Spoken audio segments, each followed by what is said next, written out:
All right. You getting any sound? I think so. How do I sound? Morgan's embarrassed of me. But I'll be watching you in a minute, making fun of you too. Really trying not to laugh.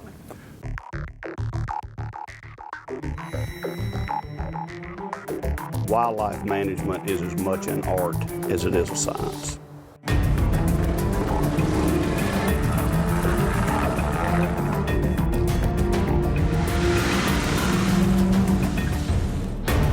Days of preparation are about to pay off.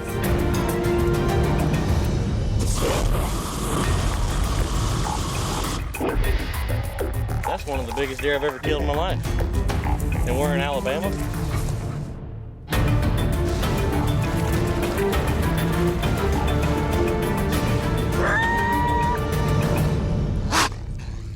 That look says it all.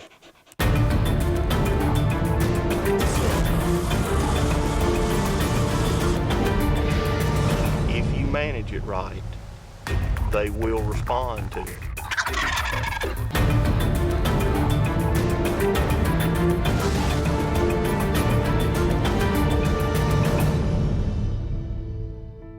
So I'm running down this list of challenges. Our bucks disappearing, the fact that we had EHD, we had a severe drought, the deer that we no longer have showing up regularly on the hit list, sort of takes the wind out of your sails as far as being excited to be in the stand. However, my biggest objective this year, my biggest goal, was to help my oldest daughter Morgan get her first buck. And that brings us to the story of Whitesocks. I mean, I went a lot through high school and stuff, but I got extremely serious about it 3 years ago when my sister got her first big buck. My sister is literally the luckiest girl in the world.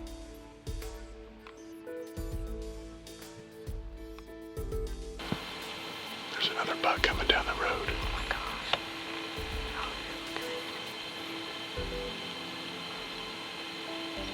It's Whitesocks. Ironically, he was in the food plot the night that Lauren shot her last good deer that we called the High Right 9. And I mean, it's just like you look up and here's a deer coming into the plot. Oh my gosh, guess who it is? It's Socks. There he is, showing up again. Right behind the crease when you're ready.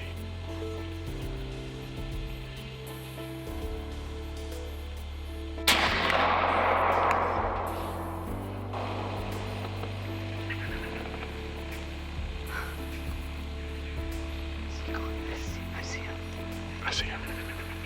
I see him. He's going down right there, babe. He stopped right there. I am so... He just fell. He just freaking fell. I'm shaking so bad.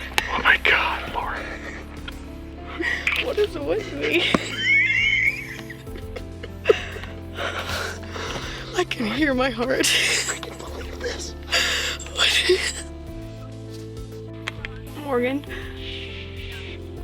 you're not gonna believe this.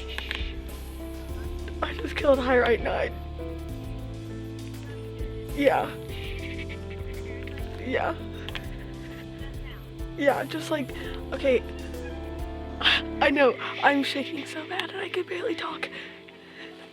Hold on, I'm still in a tree stand. Okay, seriously, we didn't even hear him coming. We just saw him step out, and Whitesocks came out a different area, and they were both in the... Just first time out in the woods, no big deal. Huge 9-point buck walks out. She called me. I was obviously really happy for her, but I started crying, bawling my eyes out, because I had been hunting so hard, and Lauren could just walk out to the woods, and a huge buck walks out for her. I love you. I love you too. You're awesome. I guess so. What is my luck? Fast forward. Whitesocks last year as a 3-year-old caught Morgan's attention. He was a good-looking buck and had a lot of potential. And once again, the ironic thing about it was I saw him all the time. Every time I hunted, I had encounters with him.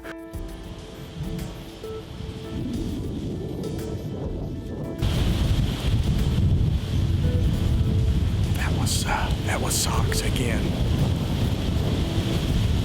And just getting ready to do the hunt setup when I looked here west of me, and he was up on this flat. Okay, so my dad would text me every weekend and say, hey, Whitesocks is here. I'm in the field right now. I'm looking at him. So I'd hurry up, like, get ready, drive down here. Of course, I'd go out there, nothing. Just Morgan James luck right there. She hunted very hard, harder than she ever has. Every weekend she was down here at camp and hunting with me, and I sat with her of all the different stands. Whitesocks never showed. She passed a lot of bucks all through the season. The very last night of muzzleloader season, which is actually a year ago today, about this time in the evening, we're sitting on our back big Pennington food plot.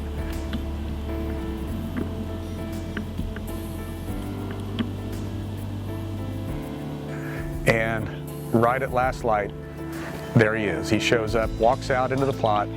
Morgan immediately begins to get excited.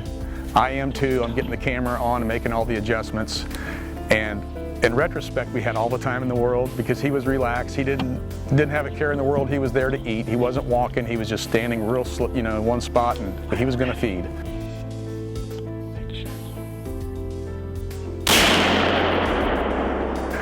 She shot right over the top of his back. You can see in the video where the bullet blows the dirt up right over his shoulder blades, right behind him, and he wheels around and runs off the plot, and she was crushed.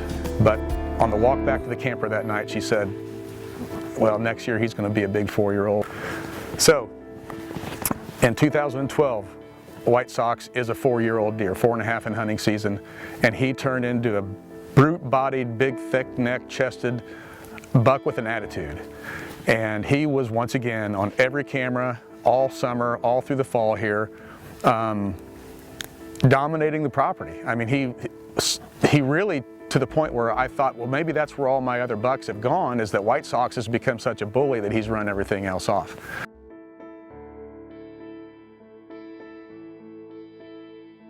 There was even an evening where Lauren and Stacy were in a tree, my younger daughter and her boyfriend, and he was sitting filming her, and Whitesocks walked right up underneath her tree and looked up at both of them as if he had not a care in the world, almost daring him to take a shot at him.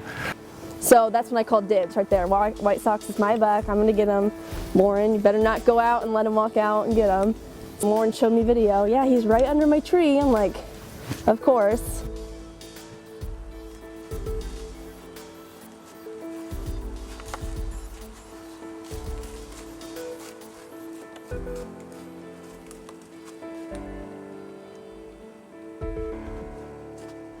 Well, the weekend that she was able finally to come hunt, I'd seen him the day before.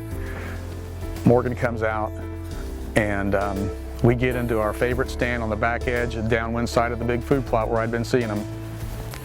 And out steps this 8-pointer. Oh yeah, he's hurt bad. His back leg is...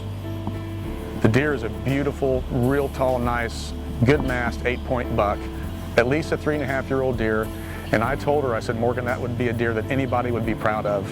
Boy, it's a good deer, Morgan. I had worked so hard for Whitesocks, I didn't know if I wanted to give up that journey with him, because I passed a lot of bucks that I think even men probably would have taken as their first buck, but my bar was just set so high. It's like me and my dad, we had a long conversation about it, and I noticed he was limping, he was hurt. We immediately recognized that it was a deer that we had gotten pictures of the previous week. We didn't recognize it, but we saw these nighttime pictures of the deer off in the distance with a swollen mass on his neck. This buck was frail and holding his leg, carrying his leg, and he looked like he was in trouble. I was looking down praying, and I said, if I look up right now and he looks at me, I'm going to take him. And I looked up and he was already staring at me. I was like, okay, Dad, I'm doing it. I'm on him right there if you got a good... Right in the middle of the chest, right behind that shoulder. There's kind of a dark spot there. Go right above that dark spot.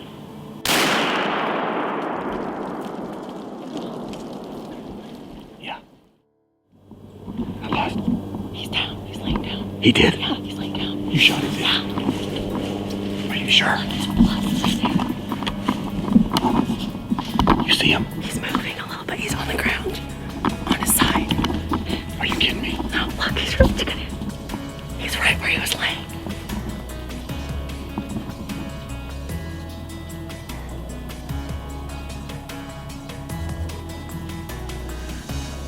You got it. Yes!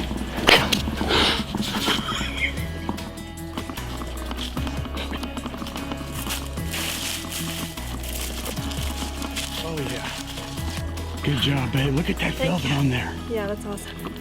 Oh my gosh. Such relief. How's that feel? Awesome. Nothing like it. Look at him. Been a long time waiting for that one. A lot of hours logged. A lot of commitment. Oh my gosh. Good job. We were able to sort of do a necropsy of the deer the day after she harvested him, and when we were doing our caping and getting the cape off of his shoulders and chest, we found another bullet hole, and it all started to make sense. We saw that the deer had been previously shot, and after further studying the deer, we noticed that his hooves were sloughing off, or they had the lines on his hooves where they had given the indication that he was a survivor of EHD.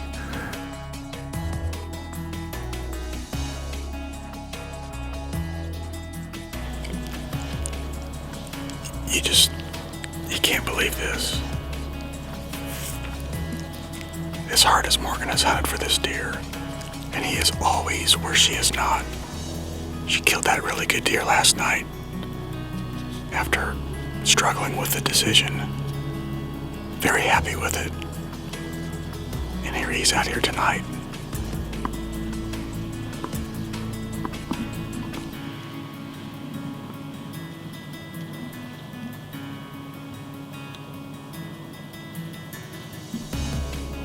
Same range as the buck was last night.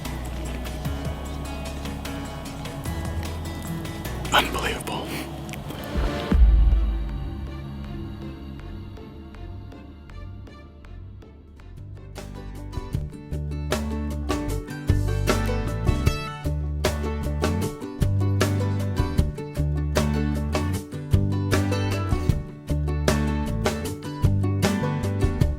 There's a place I go, tucked back in the pines, where a green field grows, my own little paradise.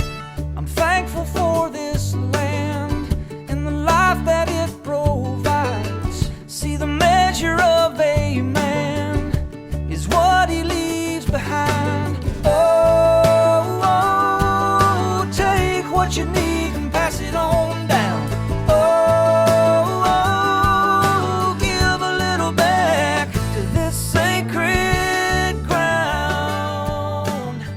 Sometimes you just got to get on old Chucky.